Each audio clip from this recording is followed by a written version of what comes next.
if you guys want to share it on your page. If you guys are watching this, you're watching the replay.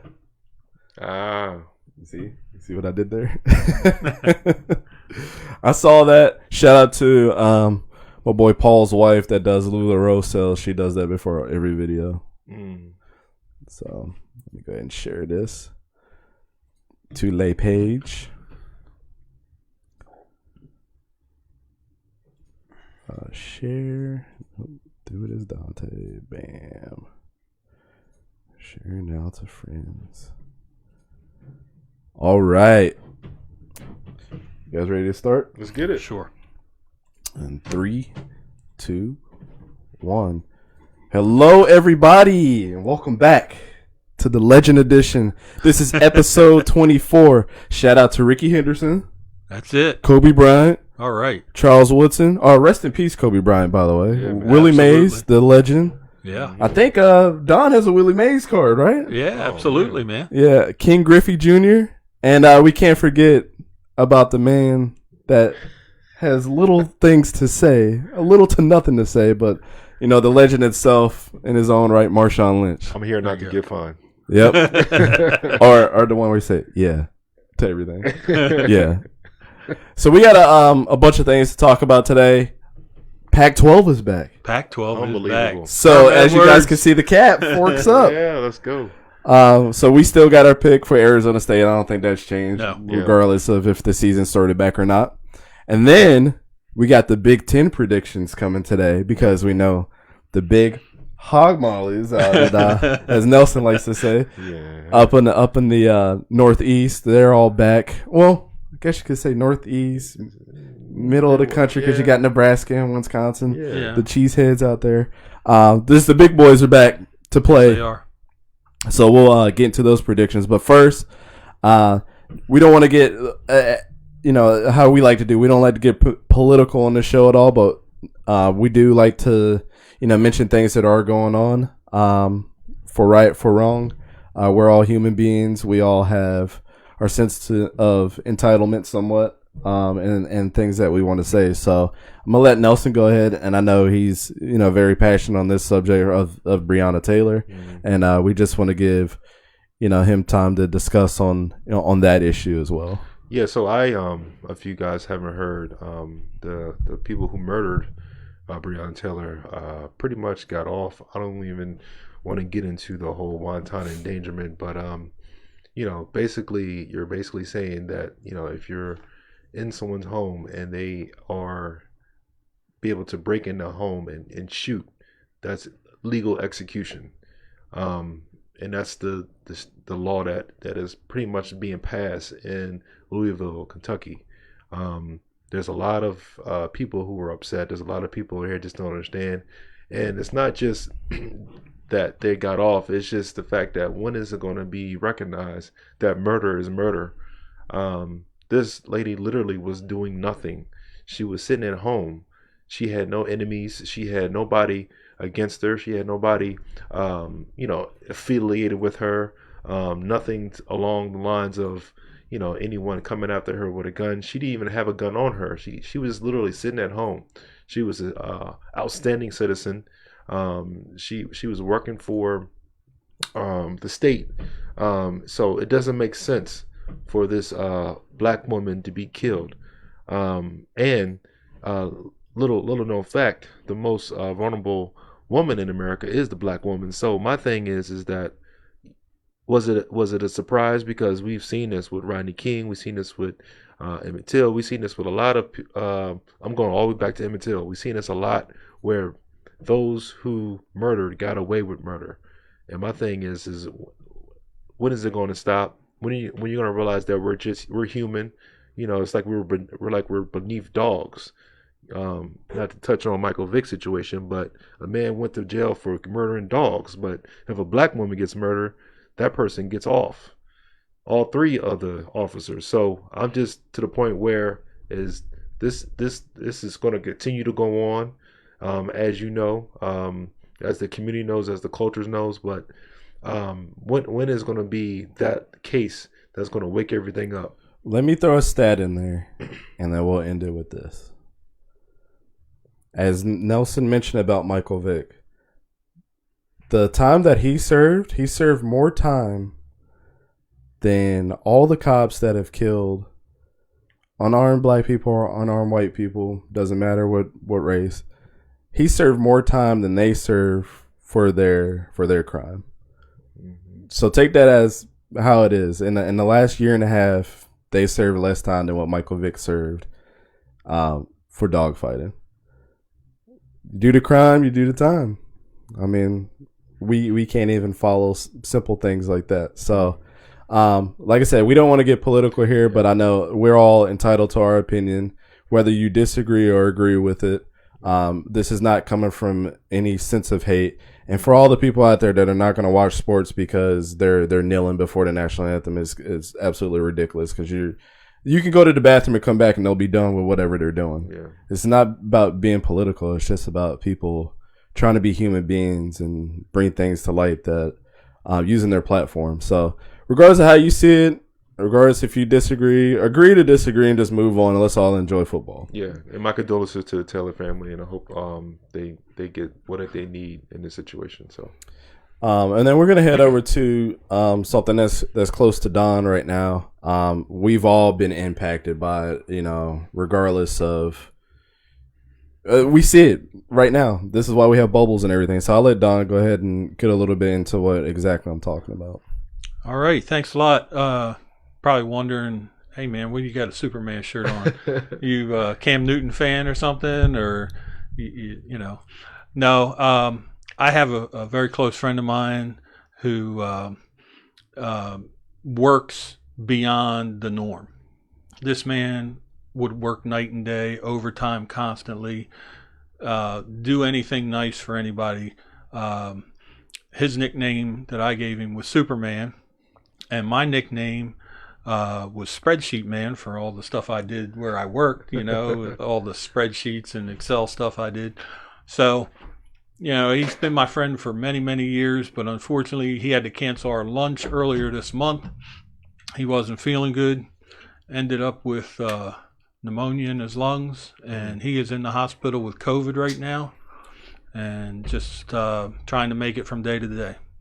So this is just, let him know I'm thinking of him, and hopefully we can start seeing some progress day to day. Yep. Yeah, COVID does not discriminate. Yeah, it doesn't. I mean, we could talk about police reform and everything, but we're fighting a silent monster still, regardless if you see it or not, or how you feel about that. It's something that, some people have come out and said that's man-made, and it's just evil. I've been affected by it, not infected with it, but affected by it. 2 people I know have passed away that, I was close with. So I know these people, they need our help. More than anything, let's try to find a cure, a vaccine, or something, and get this out of here, because as we know, the winter months are coming up and it's about to get really bad all over again. So I'm not saying that don't go out and enjoy your time. Just be careful, be mindful of other people. I mean, I went to Myrtle Beach, came back, I was totally fine. But we social distance. We made sure that we were always wearing our masks. Anybody that we communicated with, we made sure not to be in contact with anybody like that. And shout out to Myrtle Beach for being very heads up about stuff like that. I was able to enjoy my time with the mask on, but hey, nonetheless, I was able to do almost exactly the same thing I would do without a mask. So it's not that hard, people. Really and truly, just to be mindful and respectful of others, especially those that have weaker immune systems than most of us do. So that's all we're saying. So, to kind of get on to a brighter note,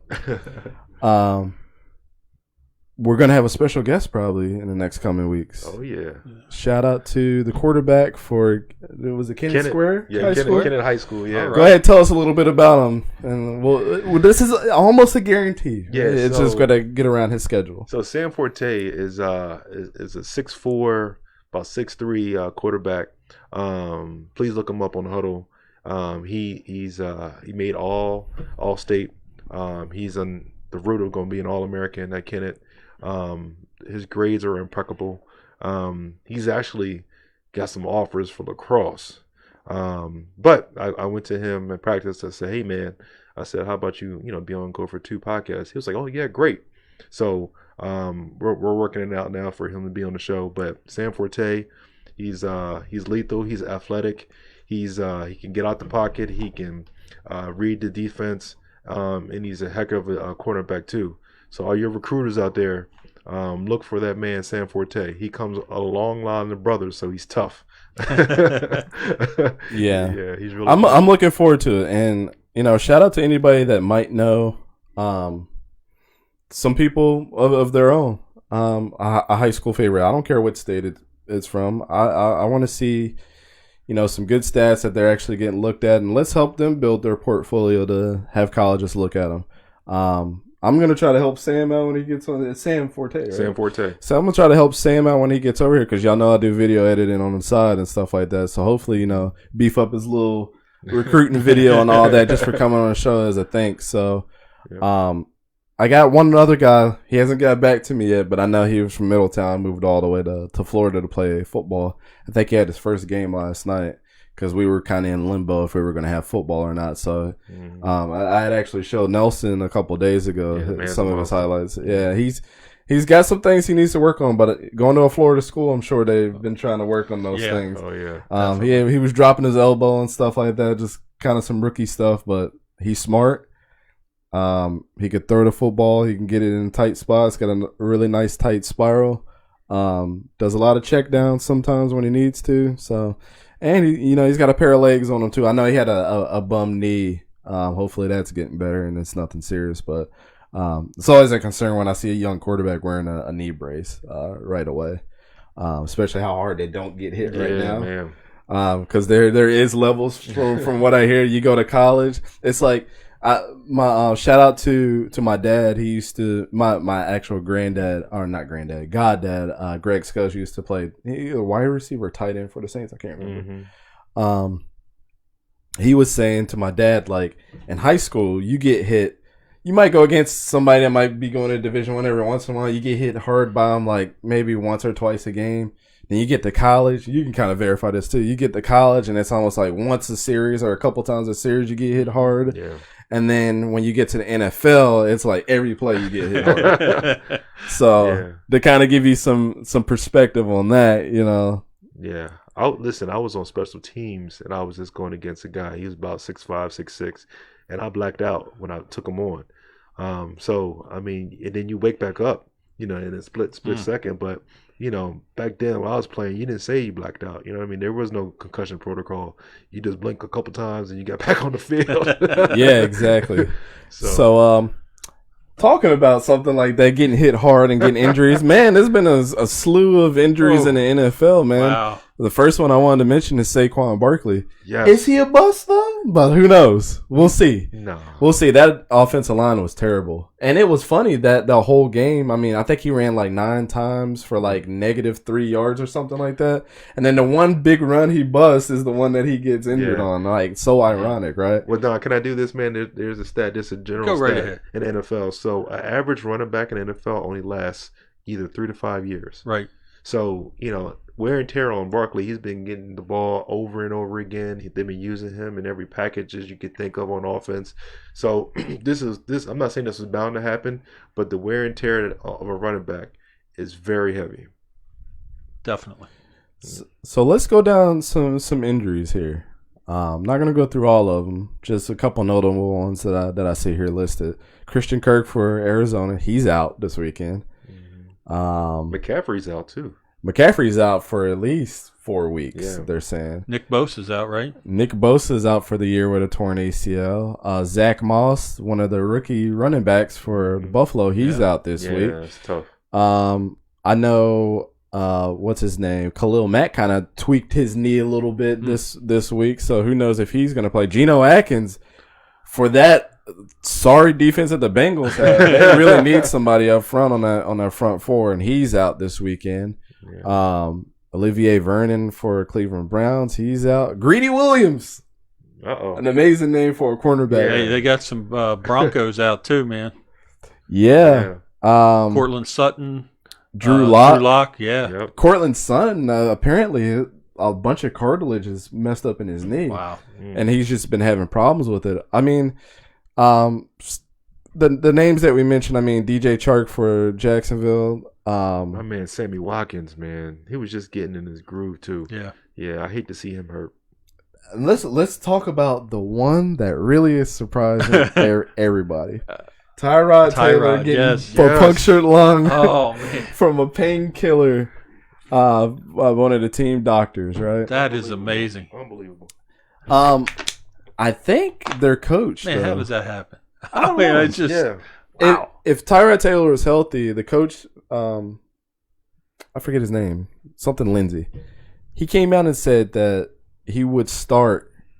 He would still start Tyrod Taylor over Justin Herbert, but I think he's trying to play mind games with us and with the team. If you really think about it, Justin Herbert had an amazing game, but maybe he doesn't want to waste his talent right now. But Justin's going to be playing this weekend, so that's all. it is what it is. But if he was healthy, I think what he's trying to do is shelf Justin Herbert and say, "Slow down, young man. We saw what you got, right? But we're just going to need this presence of a veteran quarterback in there right now." And then when I feel like we ain't getting the job done, then you switch to gear because now you're making them more hungry when you do stuff like that. Right. Oh, I had a great game. You still ain't the starter? Sit down. Right. So I mean, that will fire me up. Yep. I think he's trying to play mind games with the fans and with the team. So what do you think about this? Tyrod should sue, and then get paid for the rest of his life because that's an opportunity for him to almost die. The puncture. That's dangerous stuff. That's dangerous, man. Very. You don't miss that. They're not taking it as serious as whatever that situation is calling for. So, I mean, you could see a lawsuit coming from the team and from him, but the team's not doing anything. They said it was just a mistake. Tyrod really hasn't said anything about it. So, it is what it is. Maybe it was just a freak accident. It's nothing for us to really delve that deep into, you don't play with somebody's life, man. Especially when they're supposed to know what they're doing. But I think what they're trying to do is put the human element in there. Like, people make mistakes. Yeah. Which is overall a great thing and how everybody should be thinking. Yeah. But it's like, I think about it like this. In life, you're a professional. That was a professional medical staff. Yeah. If I don't go and sue you, then it's just letting me know that it was okay for you to do that, but no, you need to be held accountable. Right, because what if somebody else gets that same type of treatment and then gets punctured in their lung? You know what I mean? Yeah. So it's not about getting money. It's about holding people accountable, which I think a lot of people in professional fields, they fall short on. Oh, we should include this human element. But he could kill somebody else if he's, right. If he's not doing it the right way, I need to hold him accountable. Right. You're not going to have that mechanic work on your oil, and then tell them, well, we just put the synthetic one, we're supposed to have regular oil, and you're going down the street, and then all of a sudden you're getting your car broke into. Yeah, exactly. So, Big Ten is back. Big Ten. We want to discuss the predictions for the Big Ten. So, who wants to start? Go ahead, Big Don. Yeah. Okay. Big Ten. I think it's going to be no surprise coming out of the East. They're only returning 3 starters on defense, but when you got Justin Fields as quarterback, got to be the Ohio State, man. Mm-hmm. I agree. Yeah. So who's your runner-up? Runner-up is Penn State. Wow. Penn State. See? Got to have a surprise here and there. Yeah. Coming out of the West, returning 9 defensive starters, a defense that only allowed 16.9 points per game, held every team under 100 yards rushing. That would be Wisconsin. And who's your runner-up from the West? Runner-up in the West, Minnesota. Okay. Going with your boy, the ball-headed wonder out of Wisconsin. All right, I'm Minnesota. All right, so who's your champion? Your championship is going to be Wisconsin and Ohio State. And I got Ohio State. Not bad. Nelson, what you got? Oh, man, Ohio State is going to come out of the East. Yes. Justin Fields is going to be a Heisman candidate. Yep. He's just going to be electric. He's going to, probably break records. So I got them coming out. And then that defense is always solid. They're just playing in the stadium, the Horseshoe Stadium. It's just an atmosphere that you want to be part of. Right. So Ohio State coming out of the East. Out of the West, I've got Wisconsin. They were 7-2 last year in conference play. It's just something about that team they just build running backs. So they're going to have a nice little running back crew. Yep. Their defense is going to be solid. They're going to put the sledgehammer down. It's going to be hard to beat them. And of course, in the championship, Big Ten, I got them Ohio State beating Wisconsin. It seems like they play almost every other year in the Big Ten conference, a Big Ten championship. So I got Ohio State coming out of that. So you got Wisconsin going to the Rose Bowl. Got Wisconsin going to the Rose Bowl. Yeah. It wouldn't be me if I didn't have a surprise. Come That's on, baby. Out of the West, I got Iowa. I knew it. How do you know? How did you know? I knew it. I just think Iowa, this is the year that they're going to put the pieces together. It's been a lot of years where we always talked about that they're a top 10 team and just fell off. And I don't think that this year is they're coming with the fire and fury. I think they're tired of being the runner-up in that division or third place in that division with all the talent that's on that team. Mm-hmm. That's tight end you. That's offensive line you. I mean, what other school produces T.J. Hawkinson and Noah Fant to come out in the first round of a draft? And I think it was the first 2 rounds of a draft and be, to have 1 and 2 at tight end. So, but I think this year they're going to take down Wisconsin. I think Wisconsin, even though I know a guy going there and a guy that's currently there, his brother is a tight end, which, my man, you should have went to Iowa. But, it is what it is. I just think Wisconsin lost Jonathan Taylor. Yeah.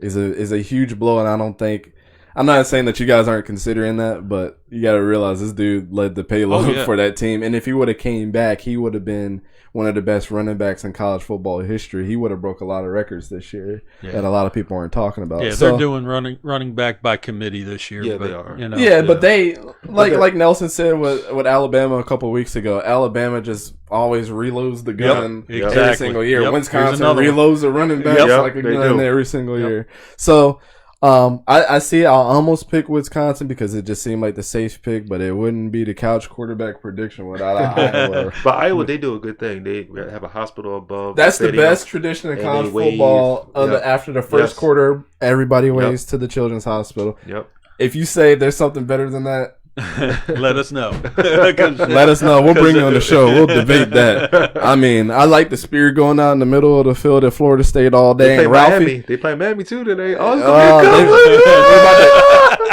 Nelson, we're about to get smashed. And then you got Colorado, who has Ralphie coming out the gate. Yes. That's always funny to watch because they can't keep hold of it. But yeah, it's Wisconsin Iowa has the best tradition in college football, hands down. If you say that it's not, come on the show, we'll debate you all day. I don't want to make this a debate show, but I'll debate you on that one. What kind of heart do you have, brother? And then, of course, in the East, I got Ohio State. Mm-hmm. I told Don before you even joined the show, Justin Fields, if you look at his stats last year, how many times did they take my man out because they were smashing teams? Jeff Okudah and all of them boys. If he would have stayed in, he would have been the Heisman winner by far. Hands down. And I think, honestly, my Heisman winner last year, because in my mind, I'm like, the Heisman winner should always be the person that was the most valuable person on his team. Mm-hmm. Kyler Murray, by far, I think they got it right that year. Right. But if I'm thinking about the most valuable person on the team, it should have been Jalen Hurts. To be completely honest, he should have won the Heisman. But if I really think about it some more, if I'm going with the college football analytics and looking at it, Justin Fields got cheated the Heisman if we're looking at it by stats, by record, all the things that they consider strength of schedule. It's not his fault that his coach was taking him out at halftime because they were smashing teams. Blowing people out, man. It was insane until they played Wisconsin, Dude, I am so glad Jalen Hurts did not win the Heisman because the Eagles probably would have taken him in the first round. a mess. Yeah, so Yeah. if you really think about it, with all that being said, I'm not going to say the stats here. Just go look up Justin Fields' stats last year and just imagine if Yep. he would have played the whole season. That's right. To me, Mhm. the Heisman winner that got cheated because his coach took him out was Justin Fields. Put an asterisk next to that man's name. Okay. Put some respect on his name. Because of that fact, I don't think Jeff Okudah was enough for me to be like, that secondary is going to be trash, because it's not. They didn't lose. They lost J.K. Dobbins, but Ohio State is another team. Another one. Reloads the gun. Yeah. Ryan All Day the and those time. boys are going to come, and Justin Fields is still thinking about that miscued throw at the end of the championship. Well, the Final Four game that they played Right. for the national championship, because his receiver didn't come all the way in, and he knew it. Yeah. I think this year Justin Fields coming after the Heisman, and he's coming after a championship. Yeah. And we're going to be talking about him being the number one pick in the draft over Trevor Oh, yeah. Lawrence. Mark my words, Ohio I State with don't the know. Big Ten Trevor championship. might have that locked up, man. Trevor Lawrence is already, Ah, you know, I like him. different tier, man. I like him, but I think Yeah. Justin Fields should have came to Florida State. He should have came, man, when he was looking at schools. He was so close, too. When he was leaving Georgia, he was so close. So that's going to head us over, the Big Ten predictions. I think all the divisions, all the Power 5 schools are done now. I'm so glad the Pac-12 is coming back. Absolutely. Arizona Yes. State come and win us one. Herm Edwards and go, the Herm. boys. That's it. So we're getting to our good surprises on the NFL this year. Okay. There's plenty of them, Mm. and there's plenty of bad ones too. Yes, there is. But we'll hit you off with the good ones first. So, Don, what you got for your first good surprise this year? All right. My good surprise this year is the Las Vegas Raiders. Hey. Wow. The Raiders. Raiders are 2-0. John Gruden's putting it together now. I That's think. it. Derek Carr is completing 73.5% of his passes. He's got 8 touchdowns against no interceptions. He's 50 out of 68 for 523 yards. Jacobs is averaging 90.5 yards a game. He's got 3 touchdowns. Darren Waller, the tight end, 18 receptions in 2 games on 24 targets, 150 yards and a touchdown. And then a name that I was mentioning last year in the draft, Jonathan Abram at safety. Yes. He got hurt last year in week 1 and was out for the rest of the season. The future coach. Yeah, absolutely. 2 games, 17 tackles, 13 solo and 4 assists. Raiders are humming on both sides of the ball. Now, they did put up 34 points twice now. They put it up against Carolina and against the Saints. So that's my good. I'm gonna go ahead and take this one though, so if Okay. you don't mind. Yeah, please do. I'll leave you a good one for last because I think it was a good one. But I'm gonna have to go with your boys, the Bills, though. Yeah. The Bills, man. There's a lot of good things coming out of the Bills organization. I know they've got a couple of injuries too. Tre'Davion White, hopefully he plays this weekend. But I put it on Facebook earlier this week. Actually, last Sunday. That y'all need to put some respect on my man Josh Allen's name. Please do. Absolutely. Holy crap! And if you watch Josh Allen, the way that he's played the last couple of years, I can't really say that I've maybe seen a couple of interceptions that he's thrown where I was like, dang, you maybe shouldn't have thrown that. Most of the interceptions that I've seen from the end of last year into this year has been like, I see what he was doing. Mhm. Might have been a receiver's fault. Might have been a miscommunication. Josh Allen, man, and shout out to my boy Slade all day. I love you, man, but you said something about the comparison with Cam Newton, and I just didn't see it. I think he is just a different quarterback than Cam Newton. I think it's easy for us to do the comparison because he's got a big arm. He's a big guy. He got some little feeties. Mhm. But I don't think him and Cam Newton are even in the same wavelength. Mhm. Because if you put Cam Newton's good, and now we're seeing what it's like. And I'm just going back to the Carolina years right now Okay, because right, we haven't okay. seen enough from Right. the Patriots. Right. He looks like a thrower now. Mhm. But Josh Allen has been a pure. He can be in the pocket and be a pure quarterback, which I haven't seen Cam Newton really do. He doesn't panic. He's able to lead a team. He doesn't get flustered or frustrated like Cam Newton does. So I don't see the comparison with that. Right. But hey, man, the Bills, the Bills, Right. you know, Hey, they're looking good. They are looking good, despite the fact we're talking Miami and the Jets. That's who they've played so far, but they are looking good. I'll Hey give man, them that. put some respect on that. Hey, I man. picked them to win the division. No worries, man. No worries. Man, yeah. yeah, that's crazy. Shout out to my Bills. Hey, so my surprise, and I'm glad that everybody went to where they went to. Thank you for the shout out for the Bills. Hey, them Raiders, Yeah. surprisingly, because Gruden's gonna do his thing. But the Arizona Cardinals, man, like wow, Yeah. just Kyler Murray's better than what people give him credit Yeah. for. Absolutely. yeah. Now the short, Another Russell Wilson type though. yeah, Had everything against him: the height, yep, the arm. This Right. dude was throwing bombs. right. That's great. You mentioned both my quarterbacks on my fantasy team. Dog Thank you. got looked Thank at. you. Thank you. You know, and the man has 516 yards right now. He has 2 touchdowns. We got 2 interceptions, but the longest pass he had was 54 yards. His QBR right now is 83.1. But the man, somebody compared to him, if Barry Sanders was a quarterback, then he'll be Kyle Murray. So my thing is, with that chip on his shoulder coming into it because of his height and his stature, and they were saying that he's not good at his interviews and he's more of a jerk, when it comes to that. But the man came in there, head over his shoulders, talking tall. He said, "I'm gonna lead this team," and that's what he's doing. He's getting the ball down to DeAndre Hopkins, and that's the thing. When you first think about DeAndre Hopkins, you think, okay, he's the beast, but is he going to get his throws? He's going to get his targets, and he has.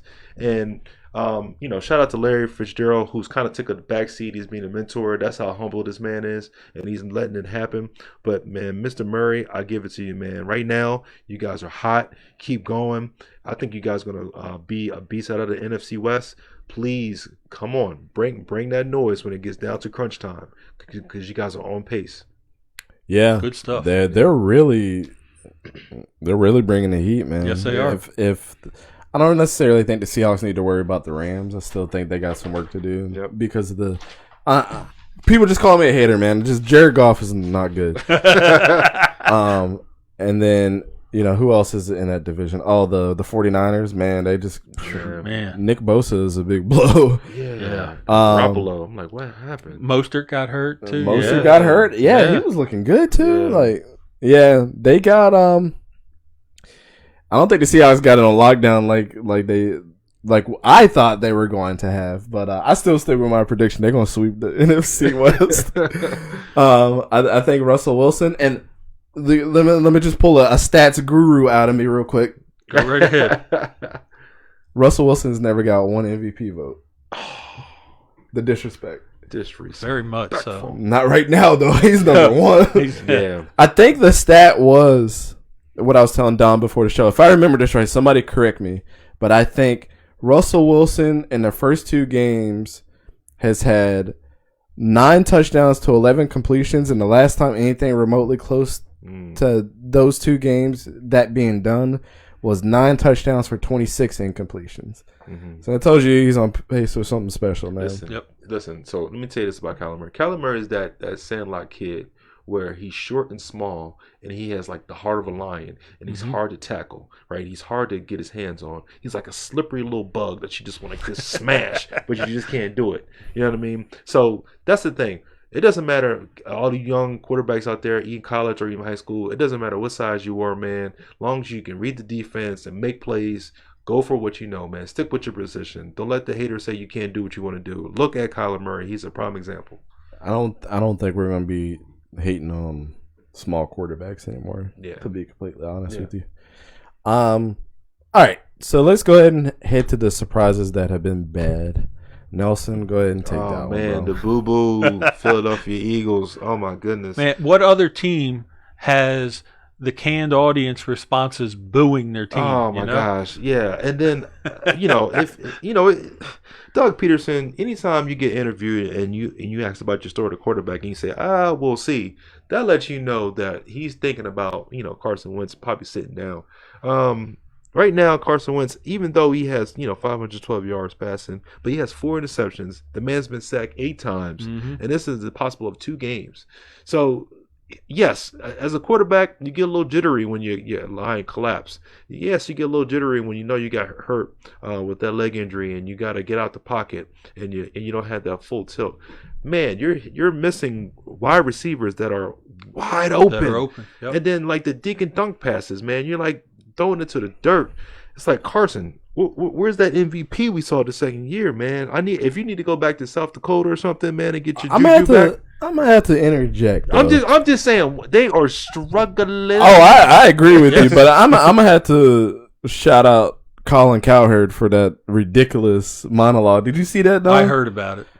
He said because my man was wearing his hat backwards, right? He can't go and do that to people that are like the head of Apple and stuff like that. What do you look like? Turn your hat around because you are the starting quarterback for the team. Yeah, nah. Carson Wentz has been doing this since he was in college. He's an athlete. Shut up, Colin Cowherd. Yeah. You ain't never thrown an NFL football ever in your life. I don't know what you're talking about. Regardless of how bad Carson Wentz is right now, he can still go to any college team and make them 10 times better. So, yeah, it is what it is there, buddy. But I don't think anything about his hat being backwards is the reason why he's so bad this year. Yeah, dude, we know he has talent. Yeah, but maybe it's the presence of Jalen Hurts being there in the pocket. So right now he needs to be served some humble pie. Have Jalen Hurts get in the You package. ain't got Nelson Aguilar anymore. There's no excuse. Yeah, you need it because you have people wide open. I could see if you were just if people were dropping passes or if people were just not open. But man, you're throwing in windows that are just too small. You're not hitting people on a shallow route. You know what I mean? Not even on a shallow route.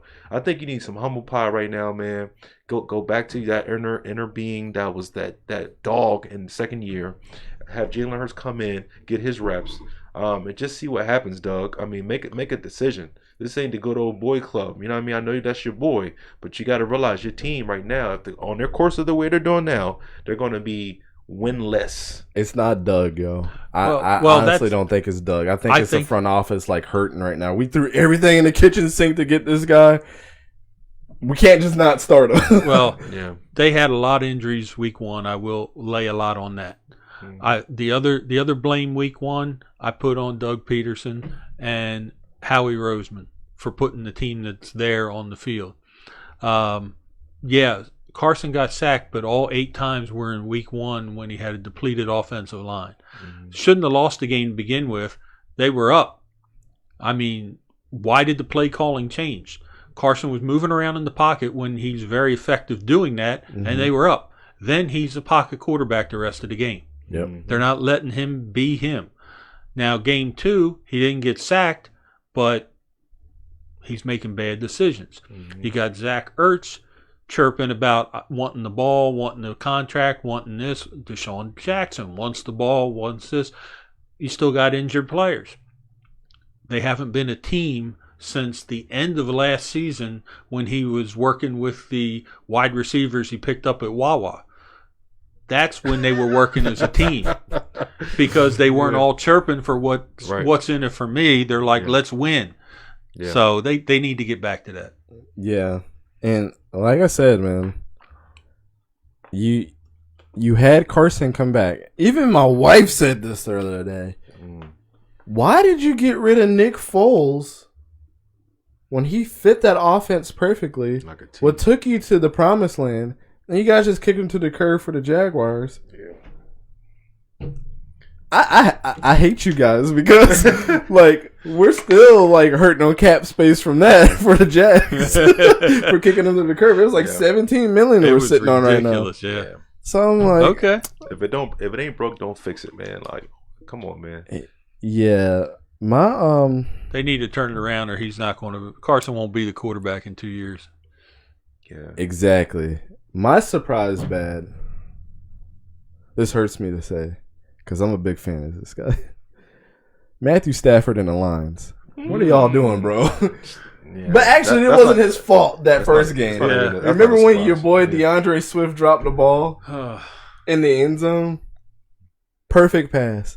This is why Matthew Stafford needs to get the hell out of there. Get out, bro. Like, you're too good to stay there. He's the epitome of like Andrew Luck put on a team where he's just going to hurt his whole career. This man's been hurt, came back and won games. Yep. This man has had crappy receivers. This man has had no running backs. He's had Megatron, had no defense for years, and now got Matt Patricia that came out there and gave Darius Slay away for pennies. Yep. Pennies. Yep. And now look at Jeff Okudah. He's doing okay, but he's not Darius Slay. No, he's not. Now, what if you would have kept him and had him and Jeff Okudah? Had a veteran? See, this is why I need to be an NFL coach. Not qualified, but yeah, I think my surprise bad team has to be the Lions. I didn't think they were going to win a division, but I also didn't think that they were going to be this bad. Matt Stafford, you missed your chance to go play for your boy in New England. Now Cam Newton's there. Yeah. And it's going to be very hard. I mean, let's have a little sidebar discussion before we get into your guys' bad picks. Sidebar. What team do you think Matt Stafford could go to and make them 10 times better? That's just ready for another quarterback. Chicago Bears. Chicago Bears. He can go to Chicago In the Bears. division. Yep, he can go to Chicago Bears right now and ball out. I think Mitch Trubisky's okay. No, he's not Matt Stafford. He's not. He's not Matt. No, not a lot of. I can't name. Let's see. Right now, if there was 5 quarterbacks, I can't name 5 other quarterbacks that are better than Matt Stafford. Yeah, so I could say Aaron Rodgers. Yeah. I can't say Drew Brees right now. Drew Brees has been playing terrible. Tom Brady's been playing okay. are you talking about like right now? Right now, Right now. only Aaron Rodgers, Josh Allen, I would put in there, Cam Newton, Russell Wilson, maybe Kyler Murray. I still don't think we've seen enough. No, I've seen enough. Mahomes. I forgot about Yeah, Mahomes. Lamar Jackson. Lamar Jackson. Come on Yeah, now we're gonna. Yeah. Okay, maybe I can't name 2. Top 10. But still, he's a top 10 quarterback. Yes. I think for sure. I even put David Carr in there. Shoot. The way he's playing right The way he's now, playing? yeah. Derek Carr is weird, man. He is It's a like weird one year he quarterback. looks like a Derek. world beater. Yep. And then the next year it's like, I'll do all right. Yeah. Next year, you're like, why did I draft him this year, man? I think, honestly, I can't even put Deshaun Watson in my top 10 right now. And it's not because of him. But it's not No. his fault though. No. it's not because of his Bill fault. O'Brien. Bill Yes. O'Brien makes Yeah. him not a top 10 It's not quarterback. his fault, man. I think right now, and this is going to be an unpopular opinion with a lot of people, but we haven't seen enough of it yet. But I'm just thinking, like, if you just plug and play right now, if Matt Stafford was like, I want to be released or I want to be traded right now, Mm-hmm. I don't care if I'm even a backup under a team. If he goes to somewhere like Tampa Bay, that is going to be dangerous. Yeah. You let him sit behind Tom Brady, and then next year, you're guaranteed a Super Bowl. Almost like it would be hard if they kept most of the pieces there. Chris Godwin, Mike Evans, the tight ends, Running back. Leonard Fournette. Yeah, But Leonard Fournette, your boy's playing good too. The number 27, Ronald Jones. Ronald Jones, Yes. yeah. Like the whole team's playing pretty decent. Their defense is playing If that'd be a guaranteed Super Bowl team. Okay, so what quarterback could be retiring in the next year or two where we could put Matt Stafford? Are we talking Pittsburgh? I would have loved to Ooh. put. I would love to put him like if Aaron Rodgers was to win the Super Bowl this year.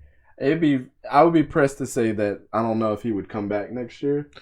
But now you got Jordan Love, so now you don't ruin that for him. Yeah, Right. so you got 4 guys. You got Aaron Rodgers, you got Drew Brees, you got Tom Brady, and then who's in the last guy on the last leg? How long is Roethlisberger going to play? Ben Roethlisberger. Ooh, Yeah, so you got Ben. Ben- That's yeah. where Cam Newton So should you have got won. Aaron Rodgers, Ben Roethlisberger, Drew Brees, and Tom Brady. Yeah. Those are the 4 that are just like on the near. And that's on the what I verge.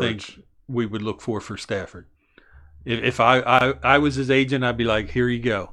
All right, here's the guys that are only going to be here maybe another year, 2 at the most. Let's work that angle. Mhm. Or we like how the divisions like to trade within each other. I don't know why that is. Yeah, they Probably do. because they are familiar with each other. Play each other twice a year.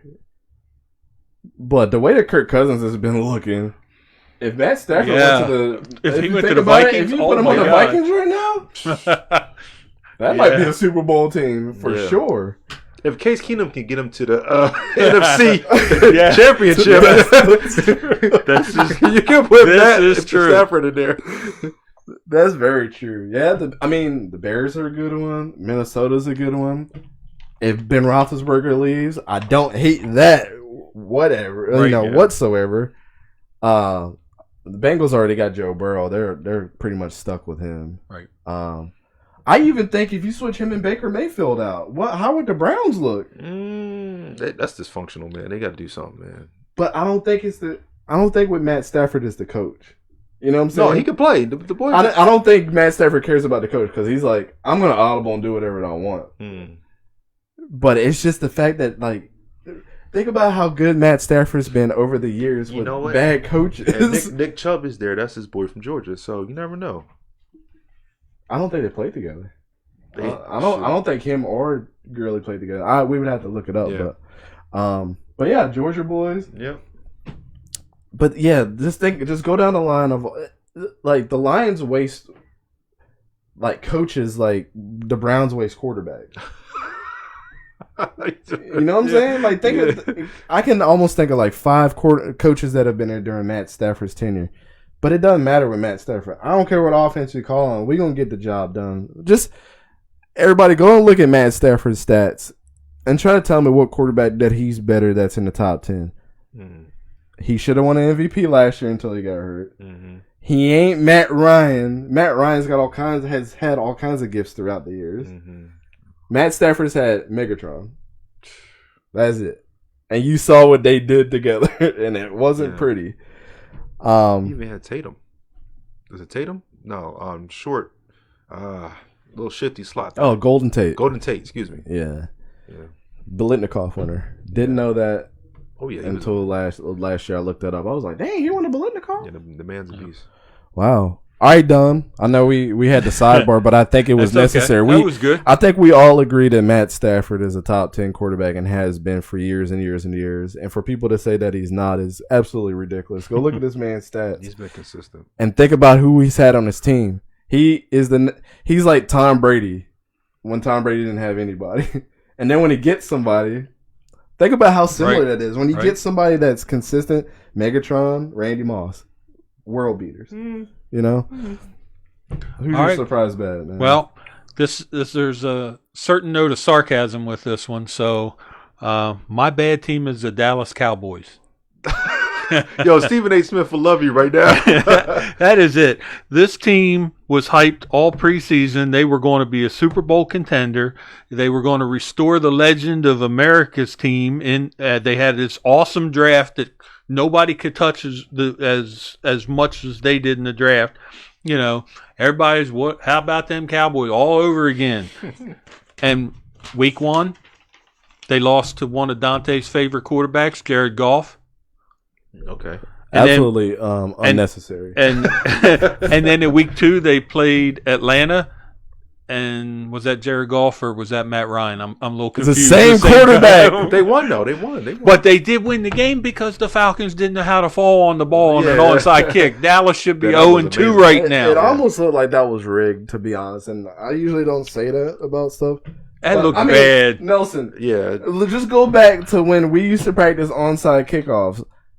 Were you ever just like, I'm gonna wait. I'm gonna box everybody out. Yeah, right? Come on, put your body on the line, like that's. But I think what it was, given the special teams, head coach, a little bit of a leeway. You have to wait till the ball goes 10 yards and then you jump on the ball. But the way they set up and boxed out, and waited, it just seemed a little weird. It did.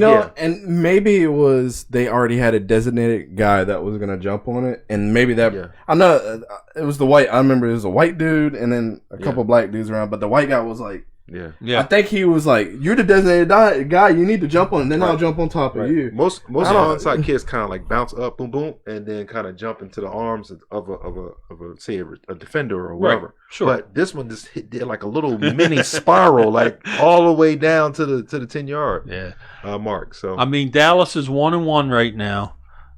They should be 0-2, but they are not meeting the hype that this team was going to be a world beater. So that's why I put them on my bad list. Yeah.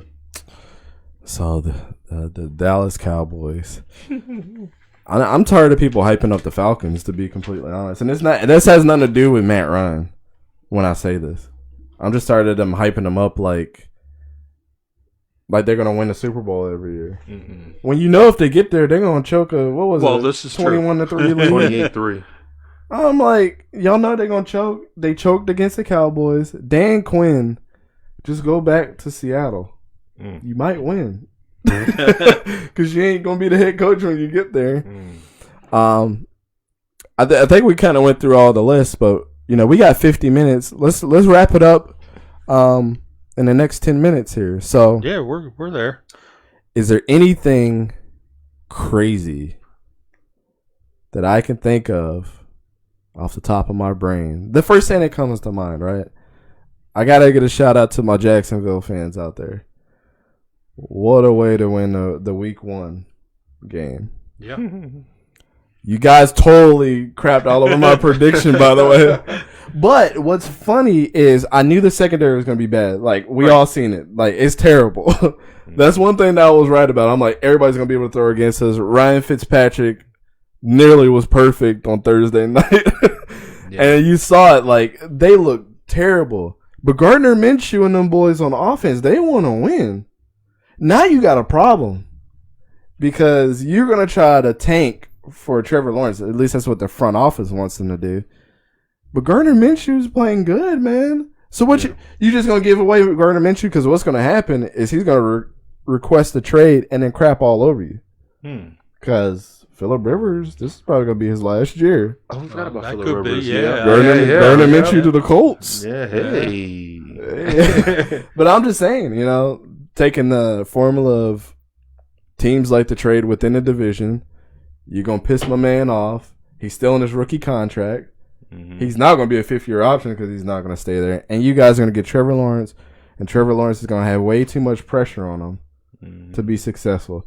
Stick with Minshew, man. You already made a mistake by putting Nick Foles in there last year, which absolutely made no sense. I think DJ Chark said that he was going to be out of the game because he was just sick to his stomach on how things we're being handled. But that offense wants to win. Yeah. And that defense is just, they don't.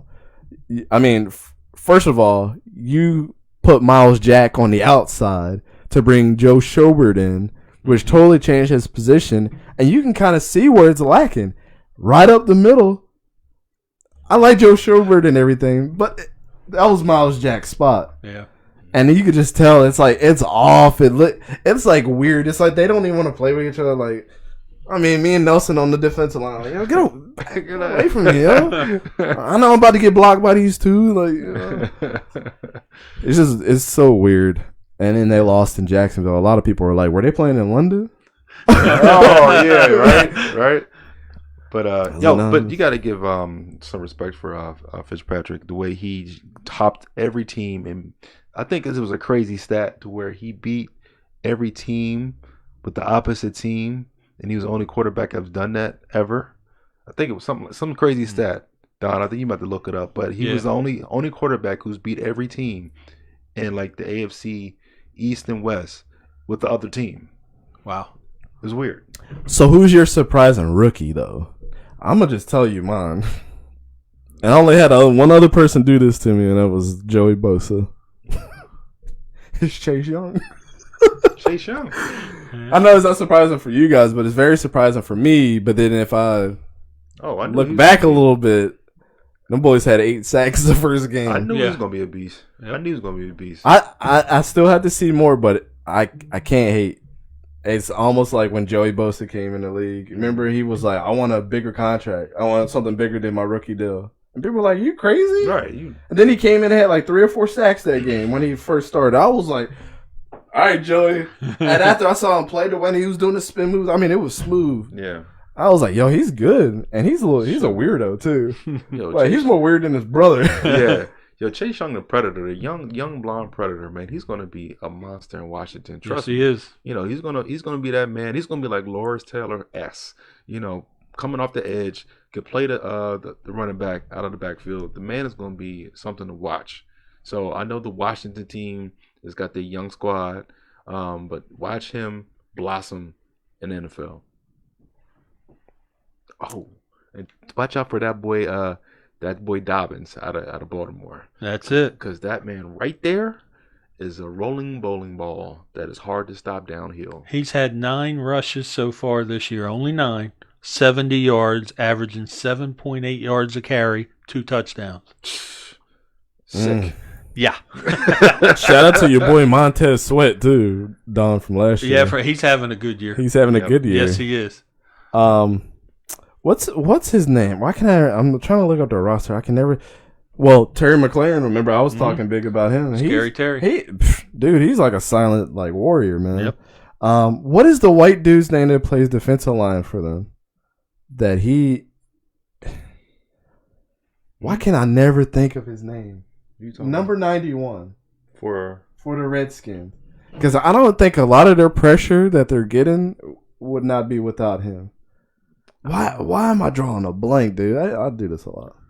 We'll get there. We'll get him. Oh, the only Redskins lineman I can think of is Kerrigan off the top of my Yes, head. Ryan Kerrigan. Okay. Ryan Kerrigan. Put some respect on his name. Yeah. He's the catalyst for a lot of these sacks, man. Yep.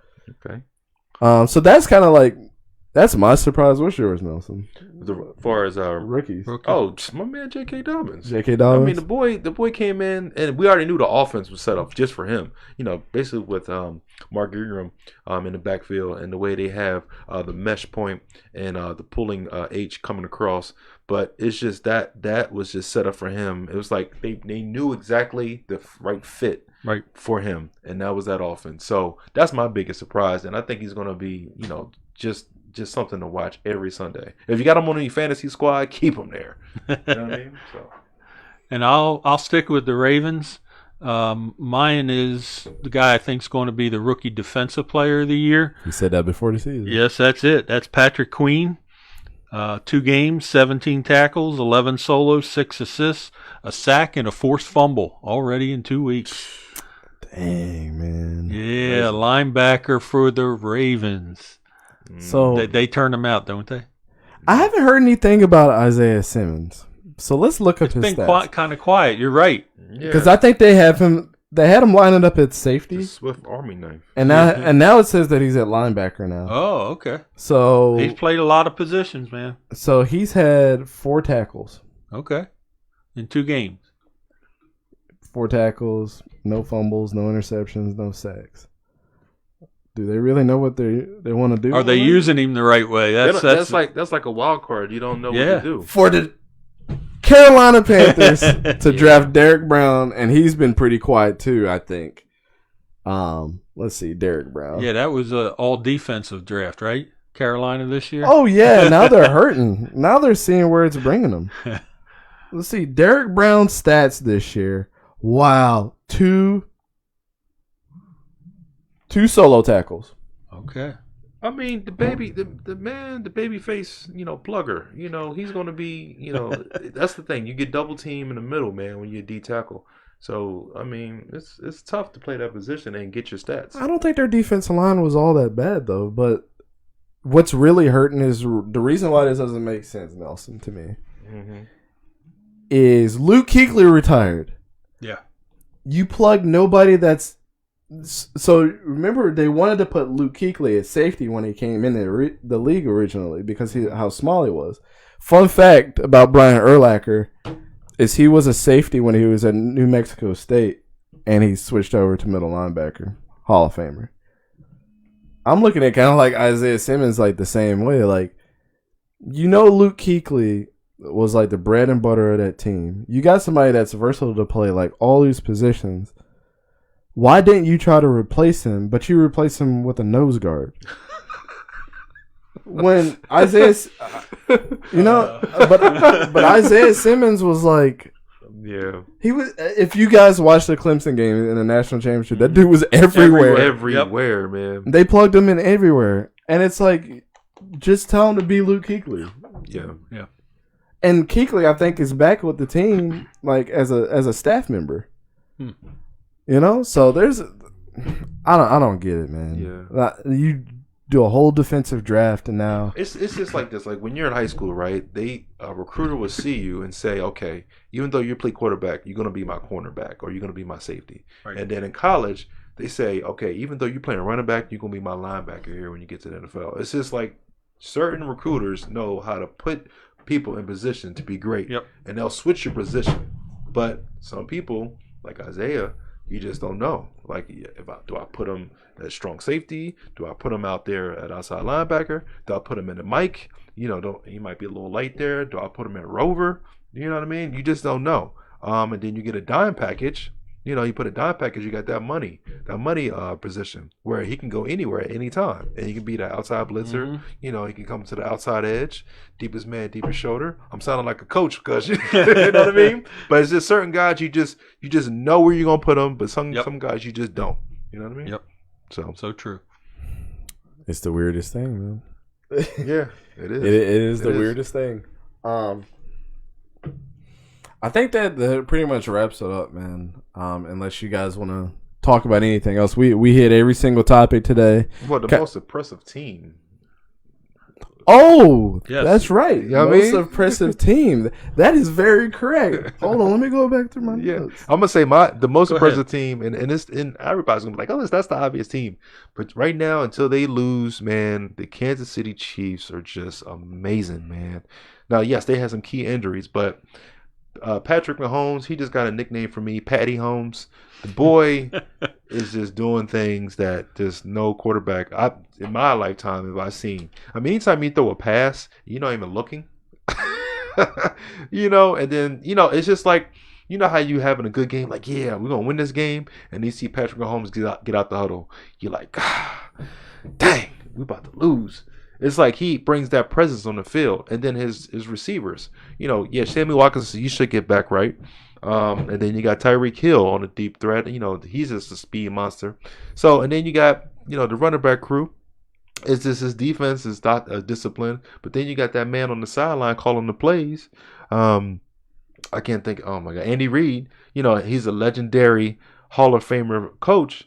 I mean, they're just secure all the way around, and I can't see nobody right now stopping that team.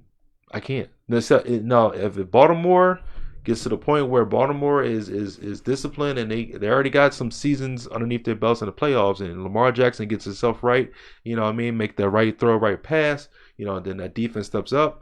Hey, watch out. I can't wait for Monday night. But right now, Kansas City is that team, brother. The most impressive team right now to me. Mm-hmm. What you got, Don? Funny he mentioned Baltimore because that's who I have. They have outscored their opponents in 2 games, 71-22. I would say that's the most impressive team. Yeah. Lamar Jackson completing 77.6% of his passes, 4 touchdowns, no picks. Averaging 4.3 yards a carry. He's rushed for 99 yards in 2 games. We already talked about Dobbins.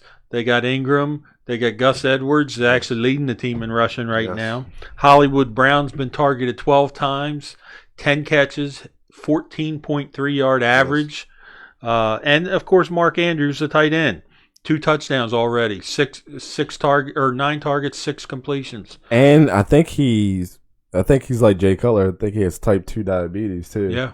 And he's risk playing in the season because of COVID. But he's like, I feel good enough where even if I get it, I've been taking care of my body good enough. Good on him. Yeah, that's good. And then Ravens defense is what it's always been. And I've already hit the highlights on the linebacker queen. So that's my impressive team.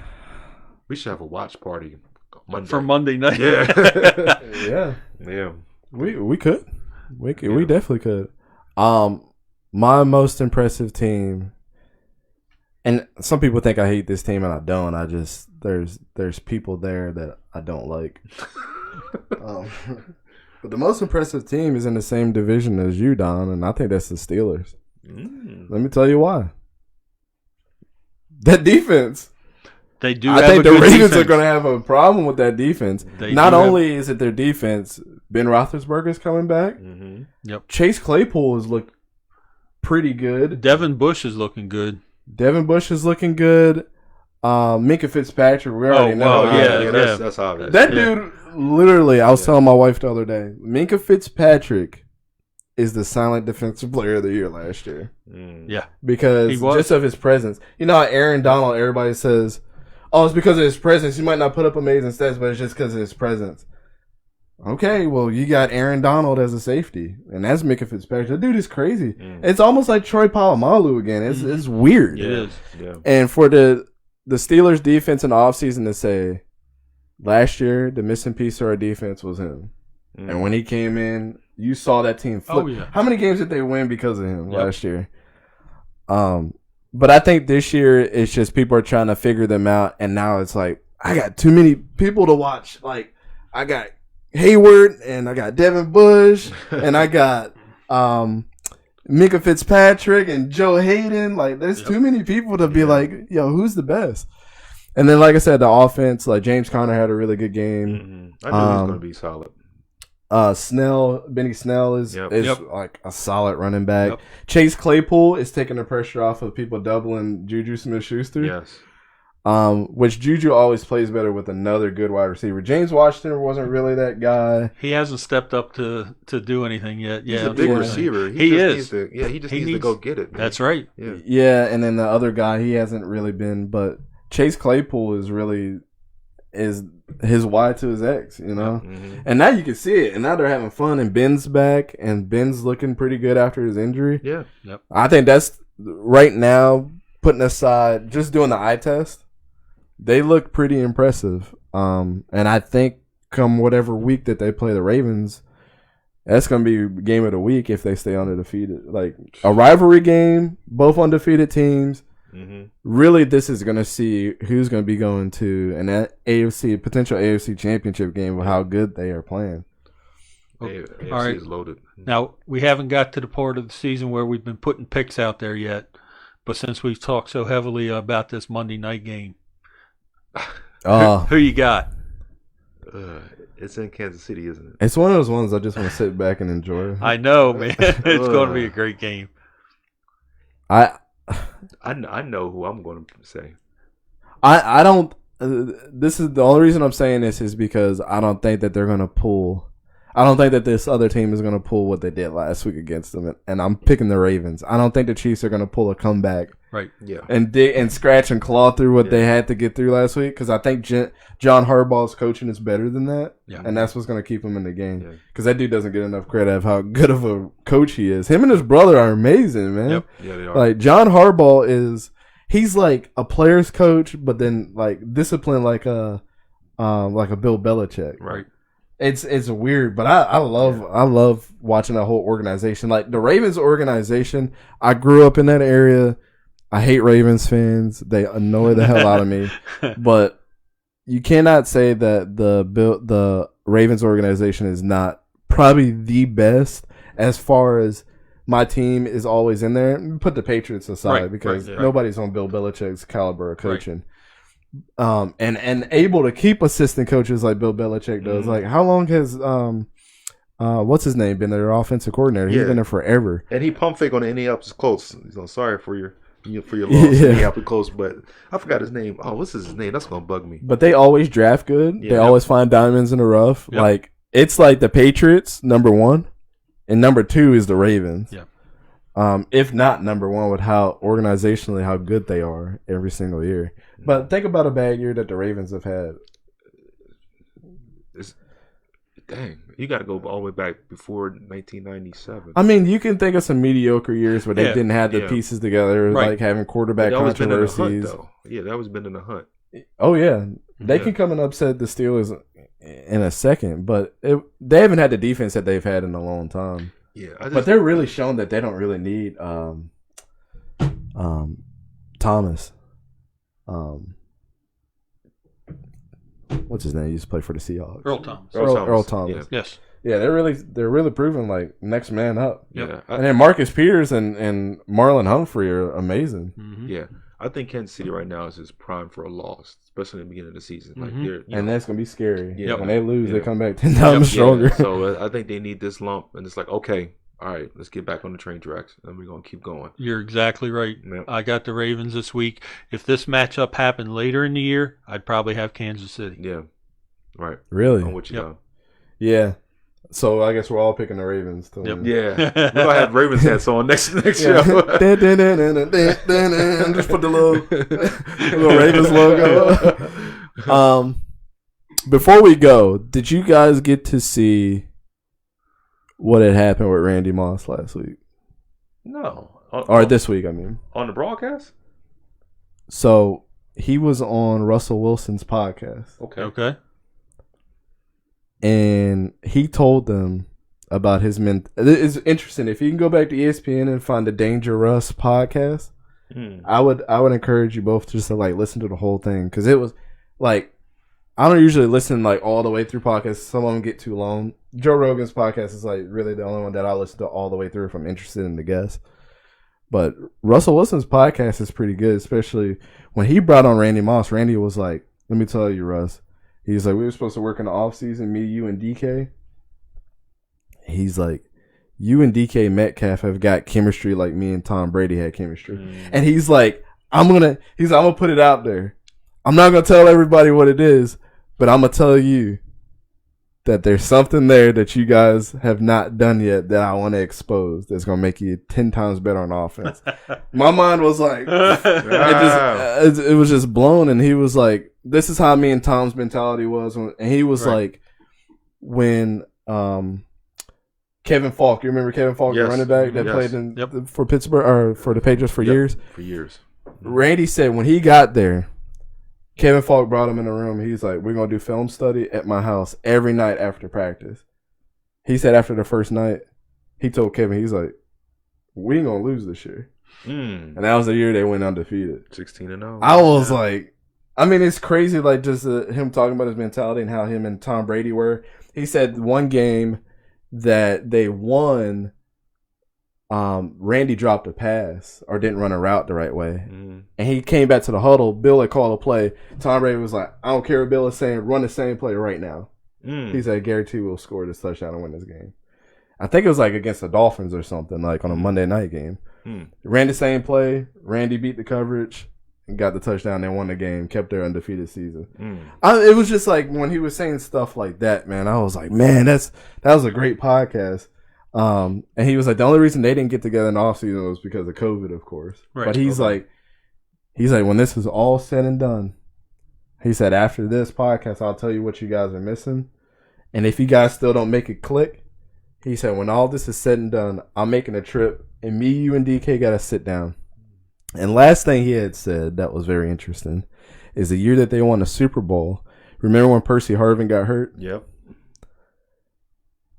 Snyder called Randy Moss, the owner, and he said, "Randy, I want you to come play with us. I want to get you a Super Bowl, but I think it would be awesome that you would come in, and you don't know what it might do to motivate the team." Randy said he was in shape, but he wasn't in football shape. And he was like, "I don't want to come to a team and not be ready to play, because I think it would just be a downfall just to fill up a roster spot, just to motivate some guys." Right. And then Randy was like, "I think you guys are going to smash Denver." And what did they do? They came in and smashed them boys. By halftime, they were already done. Right. So I thought that was interesting, too, that they would call. And they already did it. Jerry Rice, remember? Yeah. Jerry Rice was on the Seahawks. Right. And I think they were just trying to get them a Super Bowl, because the only thing missing up for Randy's legacy really is he played throughout all those teams and never won a Super Bowl. Yeah, you're on a 16-0 team but lose in the Super Bowl. I mean, that's Randy Moss right now is probably top 2 receivers all time. Flat out. Top 2. You got Jerry Rice and you got him. If not the best of all time. So that's it. Keep hyping him. I have his rookie card. Get the value up. Shoot, his value went up just when he was even mentioned for the Hall of Fame. Yeah. But yeah, if you guys can go check out the Danger Russ podcast. I'm gonna tweet at Russell Wilson and those boys and tell them that, hey, we talked about them. Yeah. But it was very interesting. If you guys got any people that are in high school that want to come on and talk, anybody in college that wants to come on and talk, I'm going to see if I can get my boy Justin, who plays quarterback. We grew up together playing football. I want to see if he wants to come on, because he's right now playing international football over in Europe. Nice. See if he can come on and talk with us if he's cool with that. But yeah, I'm going to try. I'm going to look for the Titans off week, and I'll see if I can get somebody that week. Ooh. Oh yeah, that would be cool. Yes. See if he/she is interested. We're not going to tell you. exactly who this is. But if you go back to our podcast and find the episode, Don will tell you exactly kind of who this person is. Yes. But as always, every single week we tell you the same thing. It's never a gimme. That's it. Always go for 2. Always go for 2. We'll catch you later, guys. Enjoy your week. Stay safe. And we'll see you for episode 25 here 25. in the future. Yes, sir. See you All right. guys later.